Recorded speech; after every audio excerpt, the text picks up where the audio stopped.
자리 앉아주십시오.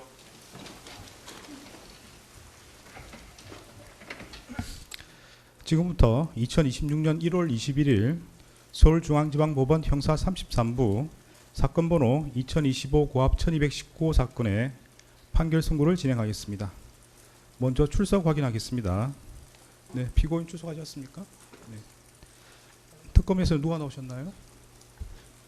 네, 특별검사부 장우성, 차장검사 김정국, 검사 조현일, 윤기선, 최영욱 검사 출석했습니다. 네, 변호인께서는 누가 나오셨습니까? 네, 법무법인 유한해광에서 정현택, 손철, 김도엽, 고배민 변호사 출석했습니다.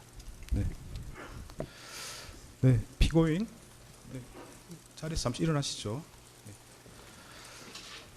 네, 재판 과정에서 피고인의 주소, 직업, 등록 기준지 등을 확인한 바가 있습니다. 변동 사항이 있습니까? 네, 판결 선고 시에는 그 이유 요지를 설명하도록 되어 있습니다. 네, 설명하는 동안 피고인이 서서 그 내용을 듣는 것이 일반적이지만 설명에 시간이 많이 걸리는 경우에는 피고인이 앉아서 그 내용을 듣고 마지막 주문 선고 시에만 서 있게 됩니다. 이 사건의 경우 네, 관련해서 이유 조지 설명에 시간이 많이 걸릴 것으로 보이므로 피고인은 자리에 앉아서 그 내용을 듣고 있다가 마지막 주문 선고 시에 자리에서 일어나시기 바랍니다. 네, 자리에 앉으십시오.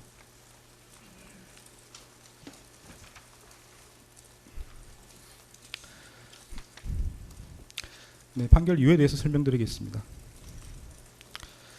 피고인은 내란 우두머리 방조, 허위 공문서 작성, 허위 작성 공문서 행사, 대통령 기록물 관리에 관한 법률 위반, 공용서로 손상, 위증 혐의로 기소되었습니다. 그 후에 내란 우두머리 방조 혐의와 관련하여 내란 중도 임무 종사 혐의가 택일조로 추가되었습니다. 이러한 공소사실에 대하여 피고인은 위증 혐의 중 일부에 한해서만 자백하고 있고 나머지 혐의는 모두 부인하고 있습니다. 네, 순서대로 살펴보겠습니다. 먼저 내란 중도 임무 종사 혐의에 대해서 살펴봅니다. 그 세부적인 내용이 복잡하므로 결론을 먼저 말씀드리겠습니다. 내란 중도 임무 종사 혐의에 대해서는 유죄로 인정합니다. 참고적으로 내란 중도 임무 종사가 아니라 내란 우두머리 방조에 대해서 설명을 드리면 처음 기소된 내란 우두머리 방조 혐의는 범죄로 성립할 수 없습니다. 내란죄는 필요적 공범으로서 관여자의 의사 방향이 일치하는 집합범이므로 내부자들 사이에서는 각자 수행한 역할에 따라 우두머리, 지휘자, 중요임무 종사자 등으로 처벌될 뿐 방조범에 관한 형법 총칙 규정이 적용될 여지가 없습니다.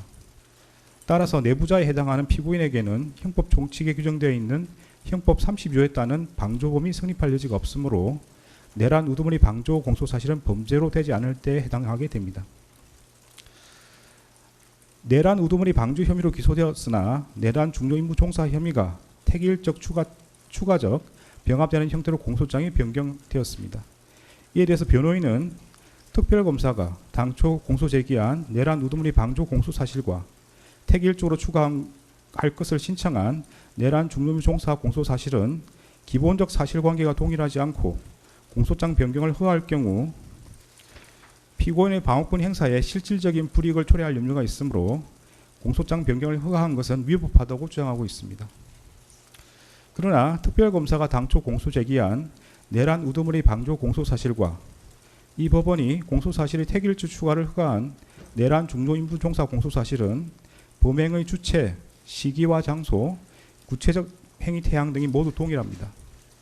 두 공소사실은 그 법률적 평가를 피고인이 윤석열의 내란 우두머리 범행을 용이하게 하여 방조한 것과 윤석열이 국헌을 문란하게 할 목적으로 일으킨 폭동에 있어 중요한 임무에 종사한 것으로 달리하지만 이러한 사정만으로 기본적 사실관계가 동일하지 않다고 할 수 없습니다. 또한 공소사실을 택일적으로 추가하는 경우 방어의 대상이 확대되는 것은 이미 예정되어 있으므로 두 공소사실의 동일성이 인정되는 이상 피고인과 변호인이 주장하는 사정만으로 피고인의 방어권 행사에 실질적인 불이익을 초래할 염려가 있다고 보기 어렵습니다. 따라서 피고인과 변호인의 이 부분 주장은 받아들이지 않습니다. 먼저 12상 비상계엄 선포와 이에 근거하여 포고령을 발령하고 군 병력과 경찰 공무원을 동원하여 국회, 중앙선관위 등을 증거 출입 통제하거나 압수수색한 행위가 내란 행위에 해당하는지 여부를 살펴보겠습니다. 사실관계는 다음과 같습니다.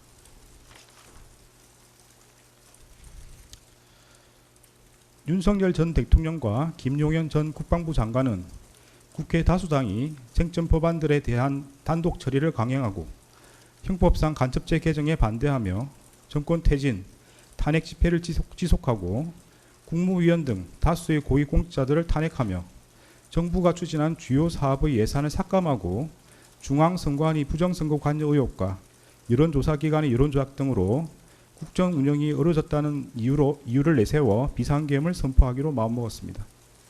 이에 따라 윤석열과 김용현은 비상계엄 선포 후 군과 경찰을 동원하여 국회를 봉쇄하고 장악하여 비상계엄 해제 요구안 의결을 저지하는 등 국회를 무력화시킨 다음 국가비상입법기구를 창설하고 중앙선관위를 장악한 후 부정선거와 여론조작 관련 증거 확보를 내세워 전산자료를 영장 없이 압수수색하며 더불어민주당 중앙당과 선거 여론조사기관인 여론조사꽃 사무소를 장악하는 한편 포고령에 근거하여 국회의원, 정치인 등 주요 인사와 중앙선관위 관계자들을 영장 없이 체포구금하고 MBC, JTBC, 한겨레신문, 경향신문, 김어준 운영 인터넷신문 등 당시 정부의 비판적 입장을 취하는 특정 언론사에 대한 봉쇄, 단전 단수 조치를 하려고 계획하였습니다.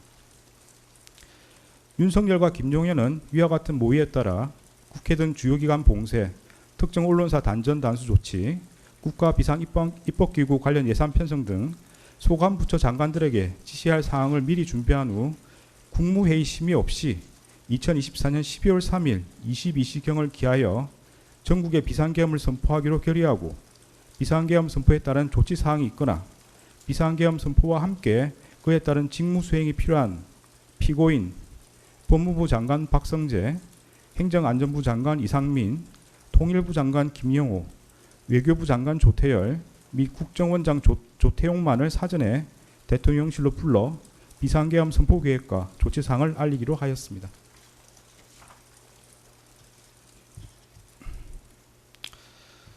이에 따라 윤석열과 김용현은 2024년 12월 3일 10시 30분경부터 20시 6분경까지 사이에 이들에게 연락하여 대통령실로 오도록 한 다음 이들에게 국회가 탄핵을 계속하고 예산을 삭감하여 국정 운영이 어렵다.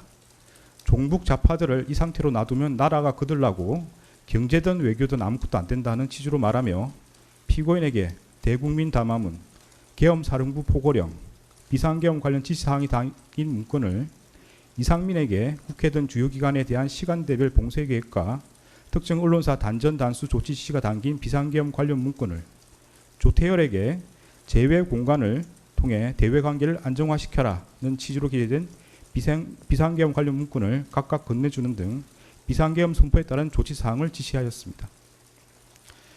그 과정에서 윤석열은 피고인으로부터 비상계엄 선포를 위해서는 국무회의 심의라는 요건을 갖춰야 한다는 취지의 말을 듣고 국무회의 심의라는 외관 형성을 위하여 필요한 의사정족수 확보를 목적으로 대통령 비서실 제1부속실 실장 선임행정관 강의구와 수행비서 선임행정관 김종환으로 하여금 국무위원 중 일부에게만 연락하게 하였습니다.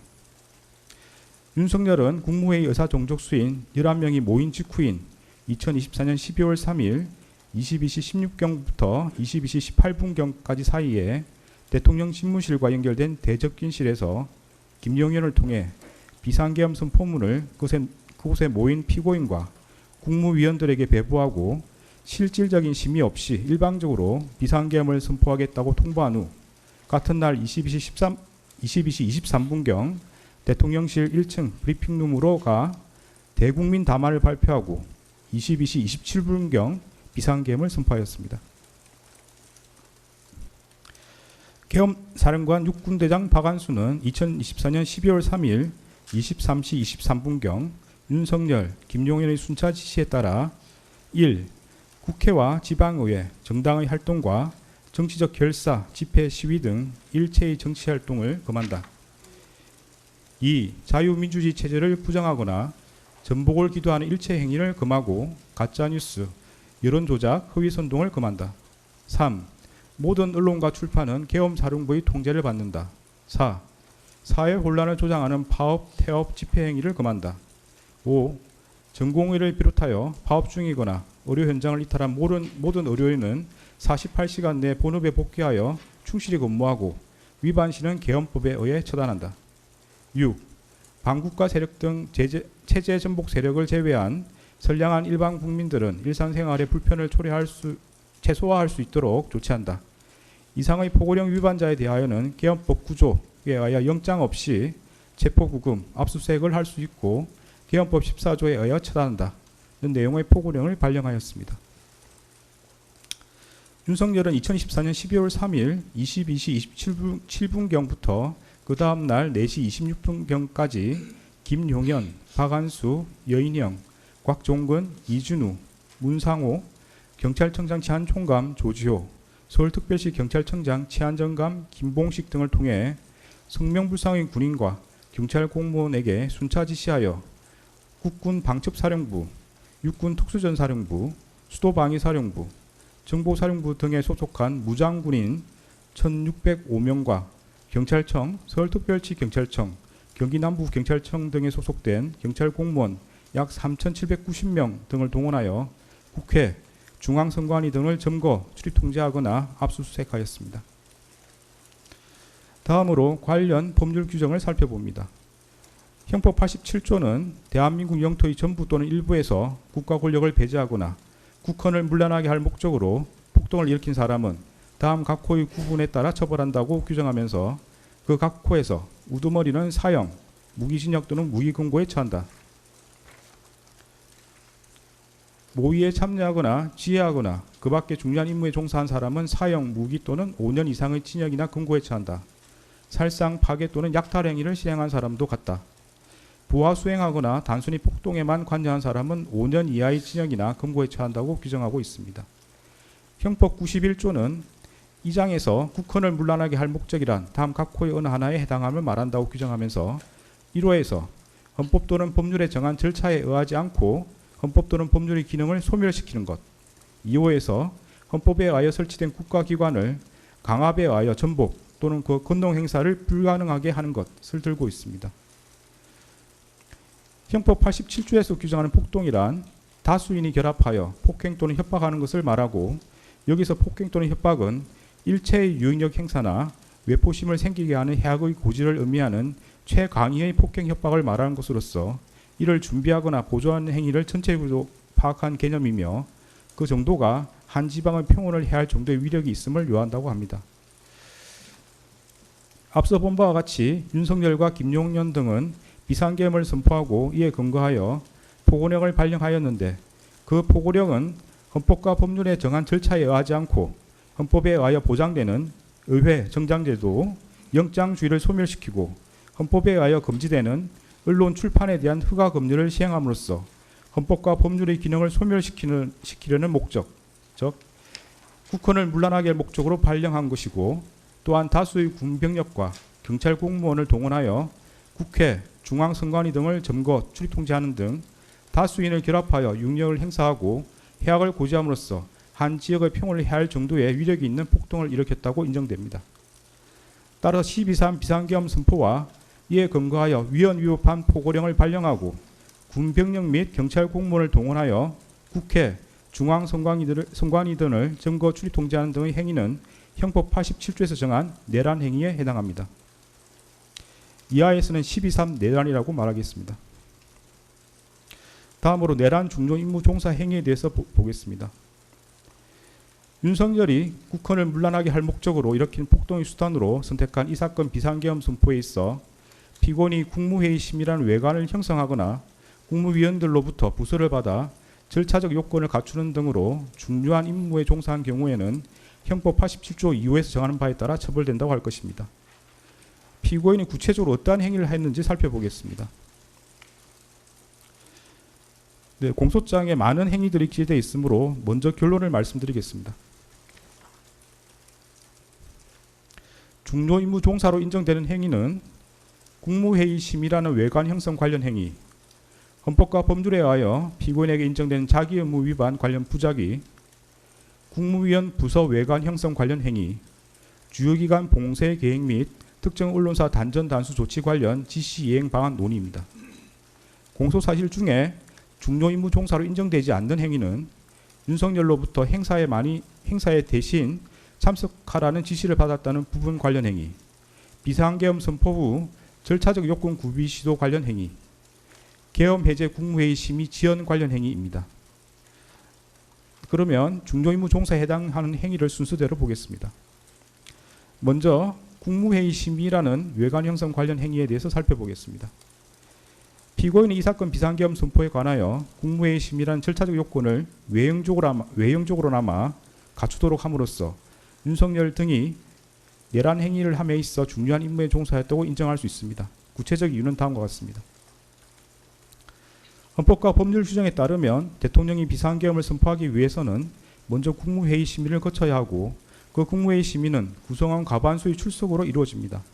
당시 국무회의 구성원은 총 21명이었으므로 과반수에 해당하는 11명의 의사종족수를 채우기 위해서는 당시 대통령실에 있었던 7명에 더하여 4명이 추가로 필요한 상황이었습니다.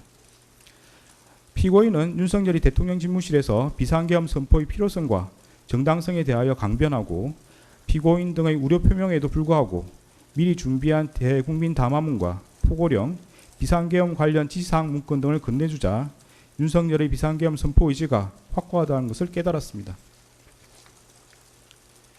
이에 비상계엄 선포를 위해서는 국무회의 심의를 거쳐야 한다는 것을 알고 있었던 피고인은 윤석열에게 국무회의 심의를 건의하였고 윤석열이 국무회의 소집에 유보적인 태도를 보이자 일단 그 의사종족수라도 갖출 것을 제안하여 윤석열이 비상계엄을 선포하기로 계획한 22시 전에 대통령실로 올 수 있다고 예상한 최상목, 송미령, 조규홍, 오영주, 박상우, 안덕근을 추가로 부르기로 결정하였습니다. 윤석열은 이에 따라 이들 국무위원과 평소 대통령 주재 국무회의에 배석하는 대통령 비서실 소속 수석비서관급 이상 직원들을 대통령실로 소집하였습니다. 피고인은 대접기실에서 박성재, 이상민과 논의하여 헌법과 관련 법령을 검토한 결과 비상계엄 선포를 위해서는 국무회의 심의라는 요건을 갖추어야 하고 의결사항이 아닌 심의사항이라는 것을 재차 확인하였습니다. 피고인은 윤석열이 추가로 소집한 국무위원들의 도착 여부와 무관하게 이미 계획하였던 22시에 비상계엄을 선포할 태세를 보이자 재차 국무회의 심의라는 요건을 갖추어야 하니 의사종족수가 채워질 때까지 기다려달라는 취지로 윤석열을 설득하였습니다. 김용현과 이상민은 피고인에게 손가락으로 숫자 4 또는 1을 표시하며 국무회의 의사종족수를 채우기 위해 남은 인원수를 공유하였습니다. 피고인은 농림축산식품부 장관 송미령에게 전화하여 22시 전에 대통령실에 도착할 수 있는지를 확인하였고 송미령이 그 후에 도착한다는 취지로 답하자 빨리 올 것을 수차례 재촉하는 등 국무위원들의 도착 상황을 점검하였습니다. 윤석열은 피고인 등의 헌법 등 법리 검토 결과에 따라 이미 계획한 22시를 넘겨 오영주가 마지막으로 도착함으로써 국무회의 의사종족수가 갖추어진 22시 14분경 이후까지 비상계엄 선포를 연기하였고 의사종족수가 갖추어진 직후 김용현을 통해 국무위원들에게 비상계엄 선포문을 배부한 뒤에 이 사건 비상계엄을 선포하였습니다. 피고인과 변호인은 국무위원들의 뜻을 모아 윤석열의 비상계엄 선포를 만료하기 위하여 국무회의 소집을 건의하였고 비상계엄에 반대하였다고 주장합니다. 그런데 대통령실에 있는 국무회의장에는 원격 영상회의 방식으로 회의를 진행할 수 있는 장치가 갖추어져 있었으므로 피고인이 국무위원들의 뜻을 모아 비상계엄 선포를 만료하고자 하였다면 세종시 등지에 있는 국무위원들까지 모두 참석할 수 있도록 국무회의장에서 원격 영상회의 방식으로 개의할 것을 제안한 것이 합리적입니다. 그러나 피고인이 원격 영상회의 방식의 국무회의를 제안하였다고 볼 만한 아무런 자료가 없습니다. 오히려 피고인은 윤석열이 국무회의 의사종족수를 갖출 수 있는 일부 국무위원만을 선별하여 소집하는 데 관여하였고 윤석열이 그중 한 명인 기획재정부 장관 최상목에게 소집 전화를 하는 것을 지켜보았으며 피고인 스스로도 그중 한 명인 송미령에게 전화하였습니다. 특히 피고인은 송미령을 재촉하면서도 대통령실로 소집한 이유를 알려주지 않았는 바 송미령이 비상계엄 선포 관련 국무회의를 한다는 사실을 알게 되면 송미령이 대통령실로 오지 않아 의사종족수가 갖추어지지 않음으로써 윤석열이 이 사건 비상계엄을 선포하지 못하게 될 것을 우려하였다고 보입니다. 피고인인 윤석열에게 비상계엄 선포에 대한 우려를 표명하였을 뿐 명확히 비상계엄 선포에 반대한다고 말하지 않았고 추가로 소집한 국무위원들이 대통령실에 도착하였음에도 그들에게 비상계엄 선포에 관한 의견을 말해보라. 그러나 자신은 비상계엄 선포에 반대한다. 그러나 윤석열에게 반대 의사를 표시하라는 취지로 말하지 않았습니다. 피고인은 윤석열이 비상계엄을 선포하기 위해 이석한 이후에야 최상목에게 자신도 반대하였다는 취지로 강변하였을 뿐 조태열이 대통령 집무실에서 윤석열에게 비상계엄 선포에 관하여 반대 의사를 표시할 때나 최상목 조태열이 대접견실에서 일어나 윤석열에게 반대 의사를 표시할 때에도 별다른 의견을 표명하지 않았고 최상목이 대통령 집무실에 들어와서 설득해 보겠다고 말할 때에도 자신은 휴대전화를 사용할 뿐 별다른 관심을 갖지 않았습니다. 피고인은 국무회의 의사종족수가 채워져 윤석열이 비상계엄을 선포하러 나갈 때에도 윤석열을 만류하지 않았고 오히려 윤석열에게 국무회의 심의를 마쳤다는 취지로 고개를 끄덕였습니다. 피고인은 김용현이 비상계엄 관련 문건이 들어있는 서류봉투를 찾으러 대접경실로 돌아왔을 때에도 김용현을 만류하지 않았고 오히려 김용현에게 그 서류봉투를 건네주었습니다. 그런데 피고인과 국무조정실장 방기선의 진술에 따르면 피고인은 평소 윤석열이 비상계엄 선포 사유로 든 국회의 탄핵소추와 예산삭감, 쟁점법안 단독처리 등이 국정 운영에 어려움을 초래하고 있다는 데 공감해 왔다는 것인 바 이러한 사정까지 고려하면 당시 피고인이 별다른 반대 의사를 표명하지 않았던 것은 윤석열이 주장하는 이 사건 비상계엄 선포의 필요성과 정당성에 동의하여 그 실행을 지지했기 때문이라고 보입니다. 이러한 사정을 고려하면 피고인이 윤석열의 비상계엄 선포 의사가 확고하다는 것을 깨닫고 그 필요성과 정당성에 동의하여 이 사건 비상계엄 선포에 필요한 국무회의 심의라는 절차적 요건을 형식적으로나마 갖추도록 함으로써 윤석열 등의 내란 행위에 있어서 중요한 임무에 종사했다고 봄이 타당합니다. 다음으로 헌법과 법률에 의하여 피고인에게 인정되는 자기 의무 위반 관련 부작위에 대해서 살펴보겠습니다. 피고인은 국무회의 부의장으로서 국무회의 구성원들이 전 정부적 차원에서 비상계엄 선포에 대한 자유로운 발언과 토론을 통하여 의견을 교환하거나 조정할 수 있도록 국무회의를 운영하여야 하고 그 전제로서 모든 국무회의 구성원에게 빠짐없이 소집을 통지하여야 하며 비상계엄 선포 의안 심의에 필요한 검토 의견 등을 분명히 밝혀 제출하도록 하여야 하고 국무회의 간사인 행정안전부 의정관을 참석시켜 국무회의록을 작성할 수 있도록 모든 노력을 기울여야 할 자기 의무가 있습니다. 그러나 피고인은 윤석열이 국헌을 문란하게 할 목적으로 일으킨 폭동의 수단으로서 비상계엄을 선포하려고 한다는 사정을 인식하면서 그에 필요한 국무회의 의사종족수를 갖출 수 있을 만큼의 특정 국무위원을 대통령실로 소집하는 데 관여하였습니다. 이러한 경우 피고인은 소집한 국무위원들에게 소집 사유와 국무회의 의안들을 미리 알려주어 그들이 의사종족수에 포함되지 않는 차관을 대리 출석시키는 등으로 국무회의 심의가 이루어지지 못하게 함으로써 이 사건 비상계엄 선포를 저지하였어야 할 자기 의무를 부담한다고 봄이 타당합니다. 피고인은 이러한 의무를 다하지 않은 채 오히려 송미령에게 전하여 윤석열이 비상계엄을 선포하겠다고 예고한 22시 전에 대통령실에 도착하도록 수차례 재촉하는 등 이들이 이 사건 비상계엄 선포를 위한 국무회의 의사종족수를 갖추는 데 이용되도록 하였습니다. 또한 피고인은 그와 같이 소집한 국무위원들이 도착하자 윤석열이 일방적으로 비상계엄 선포의 필요성과 정당성을 설명하고 퇴장할 수 있도록 함으로써 실질적인 국무회의 심의 없이 이 사건 비상계엄을 선포하도록 하였습니다. 그리고 피고인은 국무총리로서 자신의 지휘 감독을 받는 이상민이 윤석열로부터 특정 언론사 단전 단수 조치 지시를 받아 이를 이행함으로써 윤석열 등의 내란 행위에 가담하고자 한다는 것을 알게 되었을 경우 이를 중지 또는 취소하기 위하여 모든 노력을 기울여야 할 자기 의무가 있습니다. 그러나 피고인은 이러한 의무를 다하지 않은 채 오히려 이상민과 특정 언론사 단전 단수 조치 지시에 관하여 긴밀히 협의함으로써 이상민으로 하여금 그러한 지시를 수용하고 이를 이행하도록 하였습니다. 이는 피고인이 국무총리로서 부여받은 권한을 행사하지 않은 것이 구체적인 상황에서 현저하게 합리성을 잃어 사회적 타당성이 없는 경우에 해당합니다.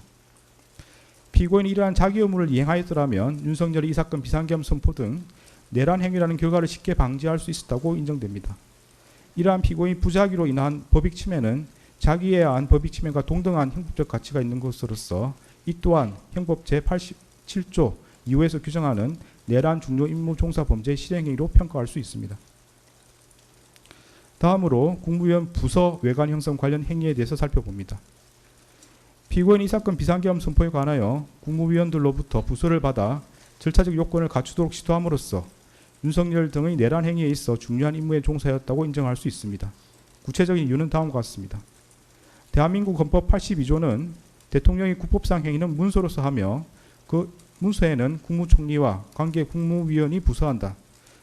군사에 관한 것도 또한 같다고 규정하고 있습니다. 이러한 헌법 규정에 따르면 비상계엄 선포는 문서의 형식으로 하여야 하고 그 문서에는 국무총리와 관계 국무위원의 부서가 있어야 합니다. 이는 대통령의 권한 행사를 명확하게 하고 책임 소재를 확실하게 하기 위하여 헌법상 요구되는 기관 내부적 권력 통제 절차입니다. 피고인의 수사기관 진술과 국무총리 집무실에서 이루어진 논의 내용을 고려하면 피고인은 과거 비상계엄 선포에 모든 국무위원이 부서였다는 사실을 알고 있었고 이 사건 비상계엄 선포에 관여 국무위원의 부서가 필요하다는 사정 역시 인식하고 있었습니다. 박성재와 이상민이 참석자 서명을 받아야 한다는 취지로 논의한 뒤 강의구에게 국무위원 서명을 받도록 준비해달라고 요청하는 것을 피고인이 지켜보았고 강의구가 대적변실을 나가는 국무위원들에게 서명 작업을 준비하고 있으니 기다려달라고 말하는 것도 지켜보았습니다. 피고인은 최상목 조태열이 서명을 하지 못하겠다는 취지로 말하자 여기 모여서 회의에 참석했다는 의미로 서명할 수 있는 것 아니냐는 취지로 국무위원들에게 서명할 것을 직접 지시하였습니다. 그런데 통상적인 국무회의의 경우에는 참석한 국무위원을 전자적 방식으로 확인하여 국무회의록에 기재하고 국무위원이 수기로 서명하는 절차는 마련되어 있지 않습니다. 결국 박성재와 이상민의 논의에 따라 피고인 국무위원들에게 지시한 서명은 국무회의 참석 여부를 확인하는 의미의 서명이 아니라 대통령의 국법상 행위인 비상계엄 선포에 관하여 절차상 요구되는 국무회의 부서를 의미합니다. 피고인은 최상목, 조태열 등 일부 국무위원의 반대로 결국 비상계엄 선포에 관한 국무회의 부서가 이루어지지 않자 비상계엄 해제 국무회의를 마친 직후 국무위원들에게 국무회의 심의를 거쳐 비상계엄을 해제했지만 앞서 있었던 비상계엄 선포 국무회의 심의의 하자로 해제가 되지 않을 수 있다는 취지의 논리를 내세우며 국무위원들을 설득하여 다시금 부서를 받으려고 시도하였습니다. 이러한 사정을 고려하면 피고인이 앞서 이 사건 비상계엄 선포에 관하여 국무회의 심의라는 절차 요건을 외형적으로나마 갖춘 것과 같은 취지에서 국무위원들로부터 비상계엄 선포의 절차적 요건에 해당하는 부서를 받고자 시도함으로써 윤석열 등의 내란 행위에 있어 중요한 임무에 종사하였다고 봄이 타당합니다. 다음으로 주요기관 봉쇄 계획 및 특정 언론사 단전 단수 조치 관련 지시 이행 방안 논의와 관련해서 살펴봅니다. 피고인 이상민과 특정 언론사 단전 단수 조치 관련 지시 이행 방안 등을 논의하고 이를 이행하도록 함으로써 윤석열 등의 내란 행위에 있어 중요한 임무에 종사하였다고 인정할 수 있습니다. 구체적인 이유는 다음과 같습니다.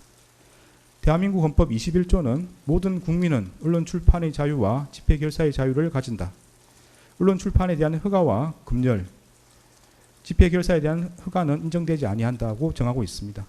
여기서 말하는 금열은 그 명칭이나 형식과 관계없이 실질적으로 행정권이 주체가 되어 사상이나 의견 등이 발표되기 이전에 예방적 조치로서 그 내용을 심사 선별하여 발표를 사전에 억제하는, 즉 허가받지 않은 것의 발표를 금지하는 제도를 뜻하고 이러한 사전 검열은 법률로서도 불가능한 것으로서 절대적으로 금지됩니다.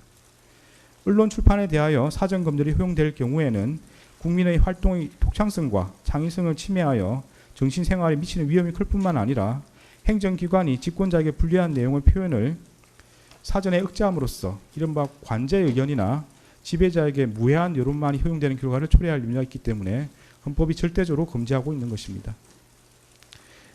이상민이 윤석열의 지시에 따라 소방청장 허석곤에게 전달한 특정 언론사 단전 단수 조치는 경찰이 2024년 12월 3일 24시경 특정 언론사를 진입 봉쇄하면 소방이 단전 단수 조치를 하라는 취지의 내용입니다. 그런데 특정 언론사를 물리적으로 봉쇄하면 봉쇄하여서 단전 단수 조치를 하면 그 업무 수행이 사실상 불가능해진다는 것은 분명합니다.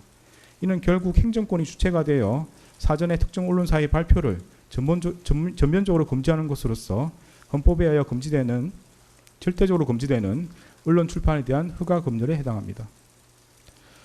피고인이 이 사건 비상계엄 선포 후 이상민과 특정 언론사 단전 단수 조치 지시의 이행의 내용과 근거, 그 이행 방안 등에 관해 논의하였고, 피고인은 이상민이 그 지시에 따르지 않도록 제재하거나 만류하지 않았으며, 오히려 대통령실 CCTV 영상에 따르면 피고인은 그 지시의 이행을 독려한 것으로 보입니다.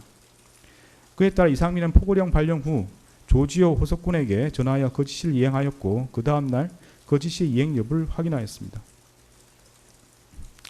이러한 사정에다가 피고인이 국무총리에서 갖는 지위와 권한을 더해보면 피고인이 국무총리에서 자신의 지휘 감독을 받는 이상민과 특정 언론사 단전 단수 조치 지시에 관해 논의하고 이를 이행하도록 함으로써 윤석열들의 내란 행위에 있어 중요한 임무에 종사했다 봄이 타당합니다.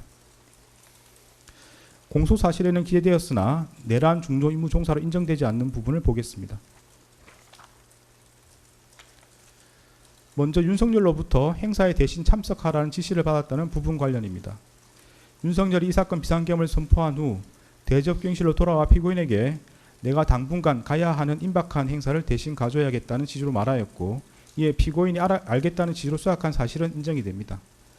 그러나 피고인이 대통령이 전반적인 국정운영을 대신하기로 하였다는 등 특별한 사정이 없는 한 윤석열이 참석하기로 예정된 행사에 대신 참석할 것을 수락했다는 사정만으로 윤석열들의 내란 행위에 있어 중요 임무에 종사했다고 평가하기 어렵고 달리 이를 인정할 만한 증거가 없습니다.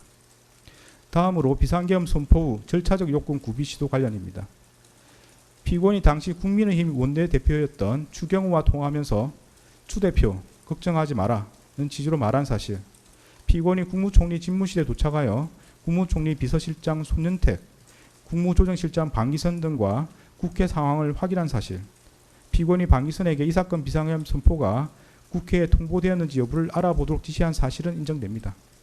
그러나 피고인이 추경호와 통화하면서 그러한 말을 하였다는 사정만으로 추경호를 통해 국회 상황을 확인하였다고 보기 어렵습니다.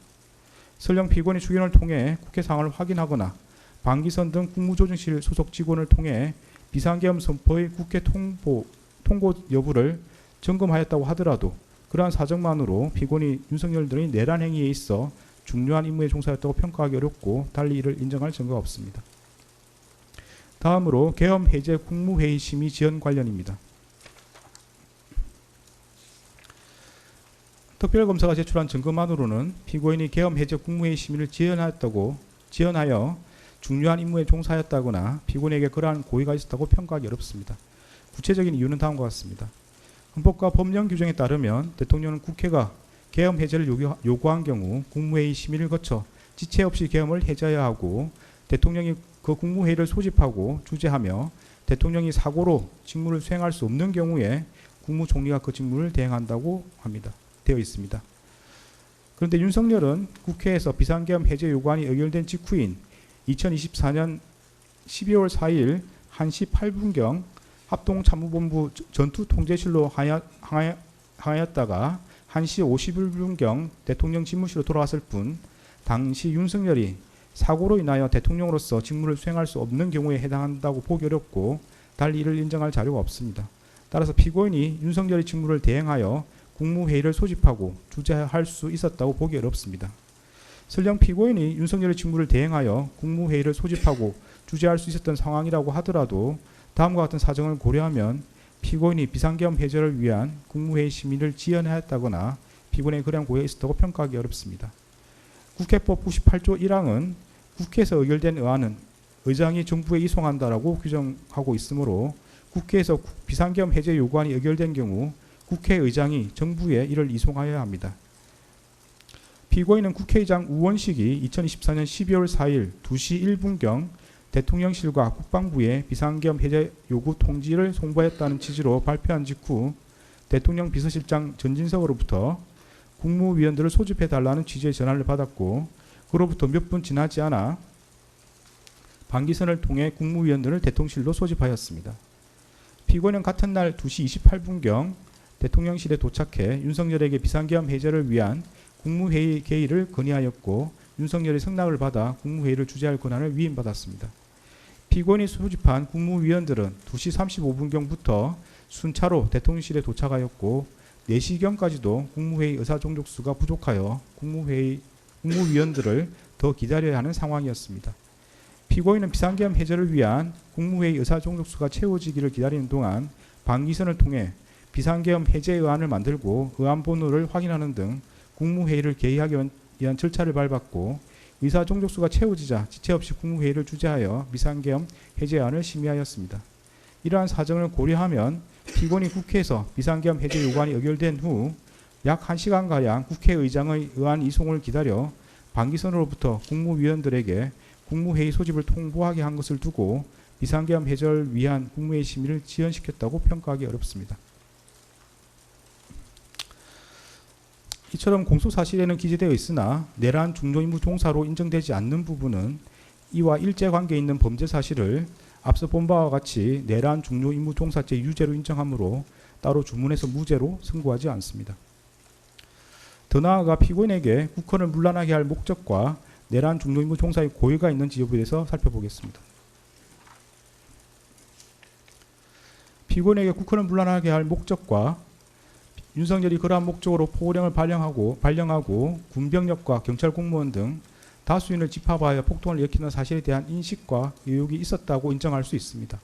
구체적인 이유는 다음과 같습니다. 피고인은 2024년 9월 3일 국회 예산결산특별위원회에서 얼마 전부터 야당 대표를 필두로 많은 야당 인사들이 계엄 해제를 막기 위해 계엄 선포와 동시에 국회의원을 체포, 구금하는 계획을 꾸몄다더니 국방부 장관 후보자와 국군 방첩사령관의 같은 고등학교 선후배를 기용한 것이 탄핵 대비와 계엄 준비용이 아니냐며 계엄 선동 정치를 펼치고 있다. 피고인은 어떻게 생각하느냐는 취지의 서일준 위원의 질의에 대하여 헌법 규정에 따르면 계엄을 선포하더라도 국회가 과반수로 의결하면 즉각 해제하게 돼 있지 않느냐. 그러면 결국 그 논리는 계엄을 통해서 국회의 기능을 정지시킨다는 이야기냐는 취지로 답한 바가 있습니다. 피고인은 이 법정에서 이에 대하여 국회의원들이 2024년 9월경 계엄 준비설이 언급되던 시기에 비상계엄을 할 것이다 고 계속 질의했기 때문에 얼마나 가능성이 없는 일인지 강조하는 취지에서 비상계엄을 선포하더라도 국회에서 해제 요구를 하면 해제할 수밖에 없다고 답하였던 것 같다라는 취지로 진술하였습니다. 피고인이 국회에서 한 답변과 이 법정에서의 진술에 따르면 피고인은 이 사건 비상계엄 선포 이전부터 정치권에서 윤석열이 비상계엄 선포 후 국회의원을 체포 구금하여 국회의 비상계엄 해제 요구를 저지하려는 것 아니냐는 의혹이 제기되고 있었고, 이에 비추어 윤석열이 비상계엄을 선포하는 경우 군병력을 동원함으로써 결국 국회의 권능 행사를 정지시키는 것으로 연결될 수 있음을 충분히 예상할 수 있었습니다. 피고인은 2024년 12월 3일 20시 45분경 대통령 집무실에서 윤석열로부터 국회의 탄핵 소추와 예산 삭감으로 국정 운영이 어려워 비상계엄을 선포해야 한다는 취지의 말을 들었고, 같은 날 21시 52분경 대접견실에서 김용현이 조태열에게 군대가 대기하고 있다는 취지로 답하는 것을 지켜보았습니다. 이러한 윤석열과 김용현의 발에 따르면 피고인은 윤석열이 이 사건 비상계엄을 선포한 뒤 김용현을 통해 군병력을 동원함으로써 강압에 의하여 국회의 권능 행사를 불가능하게 하는 등 다수인을 집합하여 폭동을 일으킬 것을 충분히 예상할 수 있었습니다. 피고인은 같은 날 대통령 집무실에서 윤석열로부터 대국민 담화문과 포고령을 교부받았고, 이 사건 비상계엄 선포 후 이상민과 특정 언론사 단전 단수 조치 지시에 관하여 논의하였습니다. 이러한 대국민 담화문, 포고령, 이상민이 받은 지시 내용에 따르면 피고인은 윤석열이 반국가 세력인 국회를 척결하겠다는 이유에서 이 사건 비상계엄을 선포한 뒤 군병력을 동원하고 포고령을 발령하여 국회와 정당의 활동을 금지하고 특정 언론사의 활동을 불가능하게 하며 이를 위반한 사람을 영장 없이 체포, 구금, 압수수색하여 형사처벌함으로써 헌법과 법률에 의한 절차에 의하지 않고 헌법에 따라 보장되는 의회 정당제도와 영장주의를 소멸시키고 헌법에 의하여 금지되는 언론 출판에 대한 허가 금지를 시행할 것을 충분히 예상할 수 있었습니다. 이러한 사유로 피고인에게 국헌을 문란하게 할 목적과 내란 중요 임무 종사의 고의가 있다고 인정됩니다. 다른 혐의들에 대해서 보겠습니다. 허위 공문서 작성 혐의는 유죄로 인정합니다. 관련 공소사실은 피고인은 강의구 김용현, 윤석열과 순차 공모하여 마치 대통령의 국법상 행위인 비상계엄 선포가 국무총리와 관계 국무위원이 비상계엄 선포 전에 부수한 문서에 의하여 이루어진 것처럼 보이게 하여 이 사건 비상계엄 선포 관련 사법 절차 등에 행사할 목적으로 그 직무에 관하여 윤석열이 서명하고 피고인과 김용현이 부수한 비상계엄 선포문 표지를 허위로 작성하였다는 것입니다. 이에 대하여 피고인과 변호인은 피고인은 강의구로부터 비상계엄 선포문 표지에 서명을 요청받으면서 별다른 설명을 듣지 못하였고 그에 부착된 비상계엄 선포문이 자신이 소지한 문서와 동일하다는 취지에서 서명하였으며 문서의 기재 내용이 객관적 사실과 부합하므로 비상계엄 선포문 표지가 허위 공문서에 해당한다고 할 수 없고 피고인에게는 허위 공문서라는 인식과 이를 행사할 목적이 없었으며 피고인은 윤석열, 김용현, 강의구와 공모한 사실이 없다고 다투고 있습니다. 살피건대 여기서 허위란 표시된 내용과 진실이 부합하지 않아 그 문서에 대한 공공의 신용을 위태롭게 하는 경우를 말합니다. 허위 공문서 작성죄는 허위 공문서를 작성함에 있어 그 내용이 허위라는 사실을 인식하면 성립하는 범죄입니다. 비상계엄 선포문 표지는 2024년 12월 3일자로 성립한 문서로서 대통령이 헌법 규정에 따라 국무총리와 관계 국무위원이 부수한 문서로서 이 사건 비상계엄을 선포했다는 사실관계 및 그로서 헌법상 요구되는 기관 내부적 권력 통제 절차가 작동하였음을 증명하는 기능을 갖습니다. 그러나 사실 비상계엄 선포문 표지는 2024년 12월 3일 이후에 피고인 김용현, 윤석열이 순차 서명함으로써 문서로서 성립하였고 윤석열은 피고인과 김용현이 부수한 문서로 이 사건 비상계엄을 선포하지 않았습니다. 이는 결국 표시된 내용과 진실이 부합하지 않아 문서에 대한 공공의 신용을 위태롭게 하는 경우에 해당하므로 허위에 해당한다고 볼 수 있습니다. 피고인의 진술에 따르더라도 피고인은 강의구로부터 비상계엄 선포문 표지를 받아 자신의 서명란 외에 대통령과 국방부 장관의 서명란이 있는 것을 보았고 작성일이 2024년 12월 3일로 소급되어 기재해 있는 것을 알고 있었습니다. 강의구는 피고인으로부터 피고인에게 부서라는 요건을 갖춰야 한다.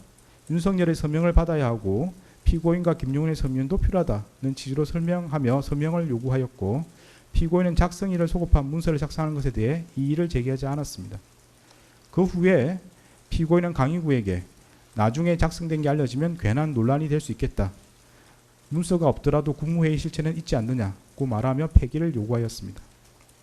이러한 사정을 고려하면 피고인은 강의구가 헌법에 따른 문서주의와 국무총리 및 관계 국무위원의 부설한 절차 요건을 갖추어 이 사건 비상계엄을 선포되었음을 증명하려는 허위의 문서를 작성하기 위해 비상계엄 선포문 표지에 서명을 요구한다는 것을 알고 있었고 자신이 국무총리 서명란에 서명한 후 윤석열과 김용현이 각각 그들의 직위에 해당하는 서명란에 서명하리라는 것 또한 충분히 예상할 수 있었습니다.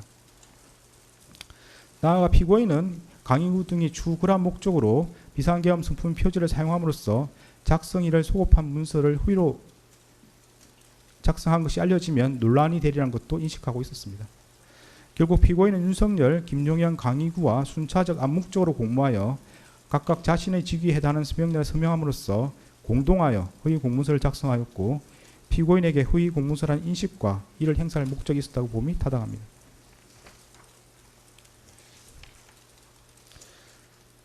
허위 작성 공문서 행사 혐의는 무죄입니다. 관련 공소사실은 피고인은 윤석열, 강의구, 김용현과 공모하여 허위로 작성한 공문서인 윤석열이 서명하고 피고인과 김용현이 부서한 비상계엄 선포문 표지를 건물 옆 대통령 비서실 부속실에 보관하는 방법으로 행사하였다는 것입니다. 그런데 문서의 행사란 위조된 문서를 진정한 문서인 것처럼 그 문서의 효용 방법에 따라 이를 사용하는 것을 말합니다. 강의구는 피고인, 김용현, 윤석열로부터 차례로 서명을 받은 비상계엄 선포문 표지를 관련 절차에 따라 문서관리대장에 철하는 등으로 비치한 것이 아니라 자신의 사무실 서랍에 보관한 것으로 보입니다. 특별검사가 제출한 증거만으로는 강의구가 비상계엄 선품 표지를 그 효용 방법에 따라 사용했다고 보기 어렵고 달리 이를 인정할 증거가 없습니다. 이 부분 공소사실은 범죄 사실의 증명이 없는 때에 해당하므로 형사소송법 325조 후단에 따라 무죄를 선고합니다. 대통령 기록물 관리에 관한 법률 위반, 공용서류 손상 혐의는 유죄로 인정이 됩니다. 관련 공소사실은 피고인은 2024년 12월 8일 강의구에게 전하여 사후에 문서를 만들었다는 것이 알려지면 또 다른 논쟁을 낳을 수 있으니 내가 서명한 것을 없었던 것으로 하자는 취지로 말하면서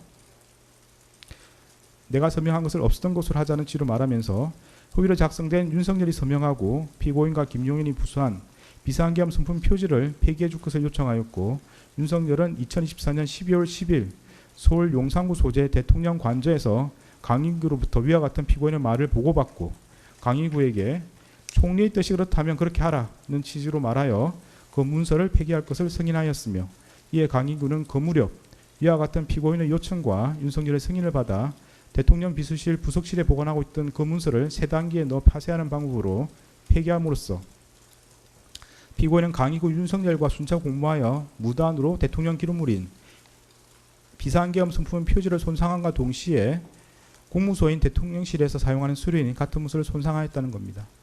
이에 대하여 피고인과 변호인은 피고인은 자신이 서명한 비상계엄 선품 표지에 추후 윤석열이 서명할 것임을 알지 못하였고 이를 예상할 수도 없었으며, 피고인은 그 문서가 추후 김용현과 윤석열의 서명을 거쳐 완성된다는 것도 알지 못하였고, 피고인은 강의구에게 자신이 서명한 부분 폐기를 요청하였을 뿐 문서 전체를 파쇄를 요구하지 않았으므로 피고인에게 그 문서가 대통령 기록물 또는 공용서류하거나 이를 폐기 또는 손상한다는 고의가 없었다고 다투고 있습니다. 먼저 비상계엄 선품 표지는 대통령 기록물 및 공용서류에 해당한다고 인정됩니다. 구체적인 이유는 다음과 같습니다. 대통령이 비상계엄을 선포하려는 경우 문서로서 하여야 하고 그 문서에는 국무총리와 관계 국무위원인 국방부 장관이 부서하여야 합니다. 비상계엄 선품 표지는 대통령의 직무수행인 비상계엄 선포와 관련한 기록물에 해당하고 국무총리와 관계 국무위원이 부서하고 대통령이 서명함으로써 대통령의 국법상 행위에 대한 문서주의 원칙을 실현하는 기능을 합니다. 이러한 사정을 고려하면 비상계엄 선품 표지에 피고인과 김용현이 부서하고 윤석열이 서명하는 것은 결재권자의 결재에 해당하므로 이로써 공문서로 성립하고 그에 따라 대통령 기록물로 생산되었다고 할 수 있습니다. 이와 같이 비상계엄 선품 표지가 공문서로 성립되어 대통령 기록물로 생산되었고 대통령실에서 사용할 목적으로 보관되어 있었던 이상 정식 절차를 밟아 접수 편철되었는지 등과 관계없이 공무소에서 사용하는 서류에 해당한다고 봄이 타당합니다. 다음으로 피고인에게 비상계엄 선품 표지가 대통령 기록물 및 공용 서류에 해당한다는 사실과 이를 손상한다는 인식이 있었다고 인정됩니다. 구체적인 내용은 다음과 같습니다.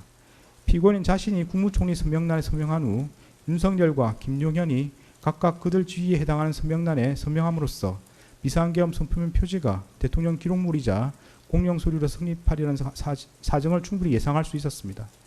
피고인은 강유 등이 추후 비상계엄 선품 표지를 사용하리라는 것을 인식하면서 그로 인해 발생한 논란을 우려하여 그 문서 폐기를 요구하기도 하였습니다. 피고인은 자신이 서명한 부분을 특정하지 않은 채 비상계엄 선품 표지의 폐기를 요구하였고, 달리 피고인이 강의구에게 대통령 기록물법 등 관련 법령에 따른 절차를 거쳐 폐기할 것을 요구하였다고 볼 자료도 없습니다. 위정 혐의는 모두 유죄로 인정됩니다. 위정 공소 사실에 대하여 피고인과 변호인은 2024년 12월 3일 대통령실에서 특별한 문건을 받은 사실이 없고 김용현이 이상민에게 문건을 건네주는 것을 보지 못했으며 헌법재판소에서 기억하는 바에 따라 진술하였으므로 위정이 아니라고 다투고 있습니다. 먼저 피고인이 헌법재판소에서 대통령실에서 특별한 문건을 받은 사실이 없다는 취지로 증언한 것은 기억에 반한 진술이라고 인정이 됩니다. 구체적인 이유는 다음과 같습니다. 피고인은 2024년 12월 3일 대통령 집무실에서 대국민 담화문, 포고령과 비상계엄 관련 지시사항 문건을 교부받았고 그중 비상계엄 관련 지시사항 문건은 상위 안주머니에 나머지는 하위 뒷주머니에 넣고 대접견실을 떠났습니다. 피고인은 그 다음날 대접견실로 돌아올 때에는 하위 뒷주머니에 문건을 소지하고 있지 않았습니다. 이러한 사정을 고려하면 피고인이 대통령실에서 나와 국무총리 집무실에 들렀을 때 그러한 문건을 꺼내놓았던 것으로 보입니다.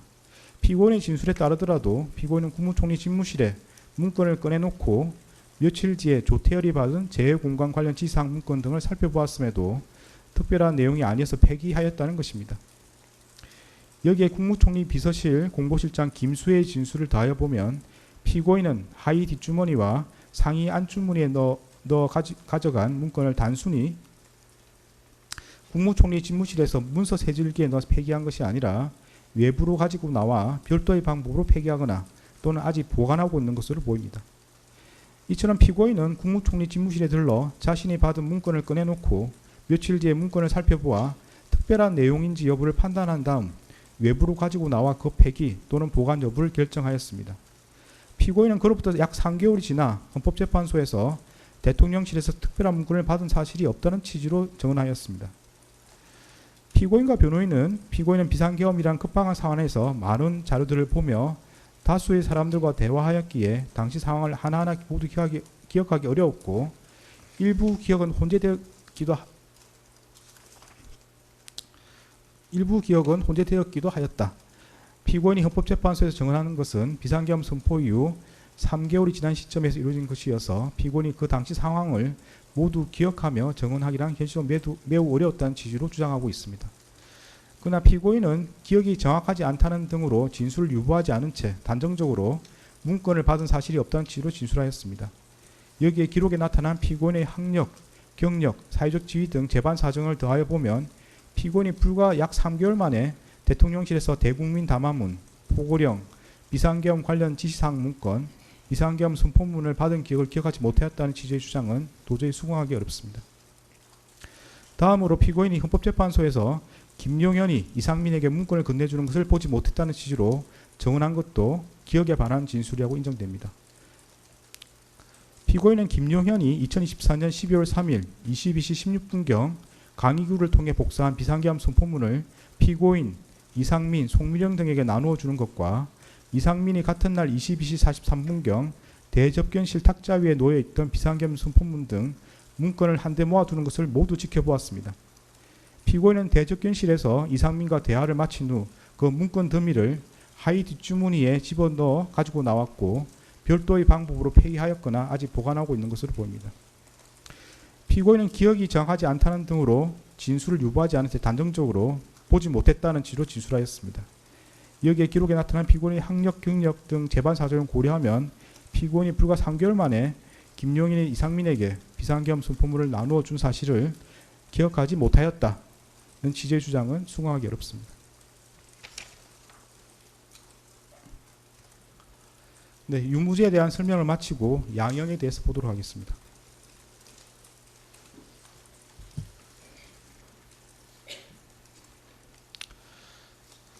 대법원 양형 기준과 관련하여 내란 중요임무 종사죄와 대통령 기록물 관리에 관한 법률 위반죄에 대하여는 양형 기준이 설정되어 있지 않고 양형 기준이 설정된 범죄와 그렇지 않은 범죄 사이의 경합범에 관하여는 그 하한만을 양형 기준이 설정된 범죄의 양형 기준상 형량 범위 하한에 따르도록 되어 있습니다. 따라서 양형 기준은 이 사건 양형에 중요한 영향이 없습니다. 양형 사유를 구체적으로 살펴보겠습니다. 피고인은 1970년 6월경 공무원으로 임용된 이래 약 50년 동안 외교통상부 통상교섭본부장, 국무조정실장, 경제부총리 겸 재정경제부 장관, 국무총리 등으로 재직하면서 다수의 훈장과 포장을 받았습니다. 피고인 윤석열 등의 내란 행위에 관하여 사전에 모의하거나 실행행위를 지휘하는 등 보다 적극적으로 가담하였다고 볼 자료는 없습니다. 피고인은 국회에서 비상계엄 해제 요구안이 의결되자 이 사건 비상계엄을 해제하기 위한 국무회의를 소집 주재하였고 그에 따라 비상계엄이 약 6시간 만에 해제되었습니다. 피고인은 현재 만 79세의 고령임에도 벌금형을 포함하여 아무런 형사처벌을 받은 전력이 없습니다. 피고인은 최근에 이르러 경도 인지장애와 우울증을 진단받아 그에 따른 치료가 필요하고 피고인의 배우자는 독립적인 고등이 어려워 피고인의 돌봄과 간호가 필요하다는 내용의 관련 자료가 재판부에 제출된 바는 있습니다. 그러나 이러한 사정이 있더라도 다음과 같은 점을 고려하면 피고인에게 엄한 처벌을 하는 것이 타당하다고 보입니다. 윤석열이 2024년 12월 3일 비상계엄을 선포하고 이에 근거하여 헌법에 따라 보장되는 의회, 정당 제도 등을 부인하는 내용의 위헌위법한 포고령을 발령하며 군 병력과 경찰 공무원을 동원하여 국회 중앙선관위 등을 점거, 출입 통제하거나 압수수색한 행위는 앞서 본 바와 같이 형법 87조에서 정하는 내란 행위에 해당합니다. 이러한 12.3 내란은 국민이 선출한 권력자인 윤석열 전 대통령과 그 추정 세력에 의한 것으로서 성격상 위로부터의 내란에 해당하는데 이러한 형태의 내란은 이른바 친위 구테타라고도 불립니다. 세계사적으로 살펴보면 이러한 친위 구테타는 많은 경우 성공하여 권력자는 독재자가 되었고 국민의 생명과 재산과 같은 기본권은 본질적으로 침해되었으며 국가의 경제와 외교는 심각한 타격을 받았고 독재자의 권력이 약해지는 시기가 되면 내전과 같은 전쟁이나 정치투쟁으로 국가와 사회 전반이 회복하기 어려운 혼란에 빠진 사례를 많이 볼 수 있습니다. 12.3 내란은 이러한 위로부터의 내란에 해당되는 점에서 그 위험성의 정도가 아래로부터의 내란과 비교할 수 없습니다. 왜냐하면 무엇보다도 국민이 선출한 권력자가 헌법과 법률을 경시하고 이를 위반하는 내란 행위를 함으로써 국민이 가진 민주주의와 법치주의에 대한 신전 자체를 뿌리채 흔들기 때문입니다. 현재 우리 주위에는 민주적 기본 질서에 대한 중대한 침해가 있거나 이를 파괴하려는 시도가 있고 이미 유효한 구제수단이 남아있지 않는 그러한 극단적인 상황에서나 논의되는 저항권을 평상시에 아무렇지도 않게 주장하는 사람들, 헌법과 법률에 정한 바 없어 위헌위법한 주장에 불과한 계몽적 계엄, 잠정적 계엄, 경고성 계엄을 당연하듯 주장하는 사람들, 지난 2025년 1월 19일 발생한 서울 서부지방법원 폭동사건과 같이 자신의 정치적인 입장을 위해서는 헌법과 법률을 쉽사리 위반할 수 있고 그 과정에서 다른 사람이 피해를 줄 수 있는 상황이 당연하다고 생각하는 사람들, 민주주의의 근본이 되는 선거제도를 정당한 근거 없이 부정하는 사람들이 있습니다. 12.3 내란은 이와 같이 잘못된 주장이나 생각을 양산하거나 그 상태를 더욱 심각하게 만들었습니다. 이러한 점에서 아래로부터의 내란에 해당하는 기존 내란 사건에 관한 대법원 판결들은 위로부터의 내란에 가담한 피고인에 대한 형을 정함에 있어 기준으로 삼을 수 없습니다. 그리고 기존 내란 사건이 발생하였던 시기와 12.3 내란이 발생한 시기에 대한민국의 국제적인 위상은 비교할 수 없을 정도로 차이가 납니다. 현재 대한민국은 세계적으로 선진국으로 인정받고 있고 이에 따라 국제무역과 국제정치 등에 있어서 그 위상도 기존과 비교할 수 없습니다. 이러한 대한민국에서 친위 구테타가 발생했다는 사실로 인하여 생긴 경제적, 정치적 충격은 기존 내란 행위와는 비교할 수 없을 정도에 이른다고 보입니다. 이러한 점에서도 기존 내란 사건에 관한 대법원 판결들은 피고인에 대한 형을 정함에 있어 기준이 될 수 없습니다.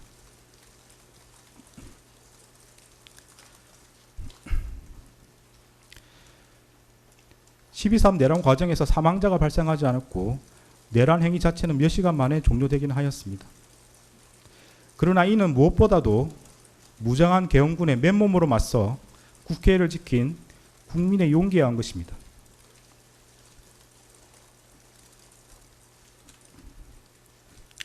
이에 더하여 이러한 국민의 저항을 바탕으로 신속히 국회에 진입하여 비상계엄 해제 요구안을 의결한 일부 정치인들의 노력, 대한민국 역사에 있었던 내란의 암울한 기억을 상기하면서 위법한 지시와 명령에 저항하거나 혹은 어쩔 수 없이 이를 따르더라도 소극적으로 참여한 일부 군인과 경찰 공무원의 행동에 의한 것입니다. 결코 12.3 내란 가담자에 의한 것이 아닙니다. 따라서 12.3 내란 가담자에 대한 형을 정함에 있어 피해 발생이 경미하였다거나 짧은 시간 동안 진행되었다는 사정을 깊이 고려할 수는 없습니다. 일단 국헌을 물랑하게 할 목적의 폭동이 발생하면 이로 인하여 막대한 인명과 재산상 피해, 사회적 혼란이 초래될 것은 분명하고 혹시라도 내란이 성공하여 국민적 합의로 성립한 현재의 헌법 질서가 폭력에 의하여 무너지게 되면 이를 원래대로 회복하는 것은 대단히 어려운 일이 될 것입니다. 따라서 그러한 내란 행위를 사전에 차단할 필요가 있고 이러한 목적을 달성하기 위해서는 내란 행위에 가담한 사람들을 무겁게 처벌하는 것이 불가피합니다.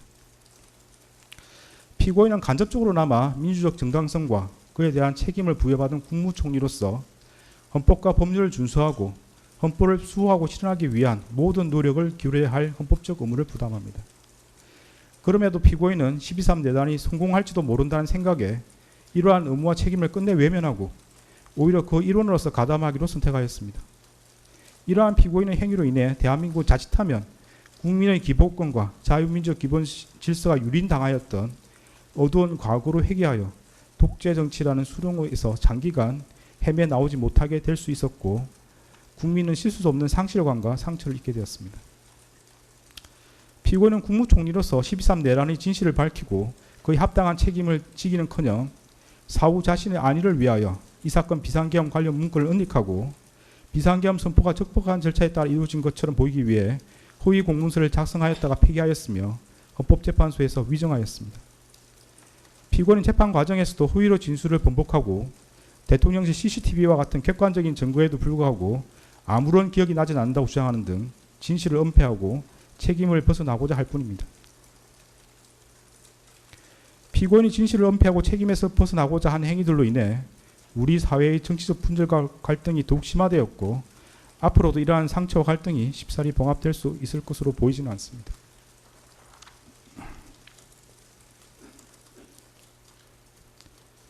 피고인은 제2회 공판기일에서 12.3 내란에 관하여 여러 가지 법적인 검토가 필요하여 공개적으로 제지하지 못했다는 취지로만 진술하였다가 이 법원의 요구에 따라 내란 중요임무 종사 공소사실이 택일조로 추가되고 대통령실 CCTV 영상 재생 및 증인신문 등 증거조사를 거쳐 자신의 범죄 사실이 탄로나 형사처벌의 기로에 서자 마지못해 최후 진술에 이르렀어야 국민이 겪은 고통과 혼란에 대해 가슴 깊이 죄송스럽게 생각한다는 취지로 진술하였지만 그 사과의 진정성을 인정하기 어렵습니다.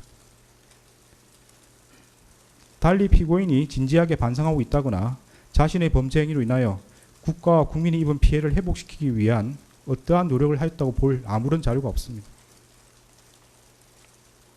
이러한 점과 그 밖의 양해 조건이 되는 여러 사정을 종합적으로 고려하여 주문과 같이 형을 정합니다.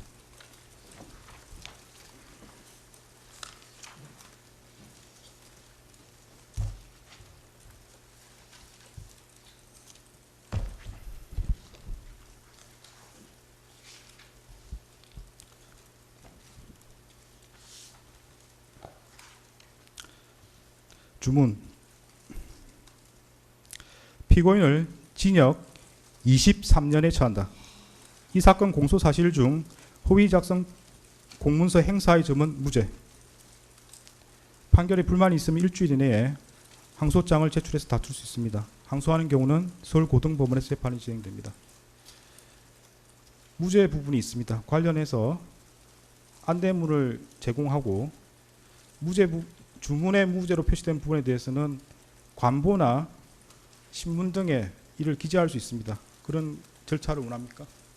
피고인한테 묻습니다. 무죄 부분을 신문이나 관보 등에 게시하기를 원합니까? 특별히 그럴 계획 없습니다.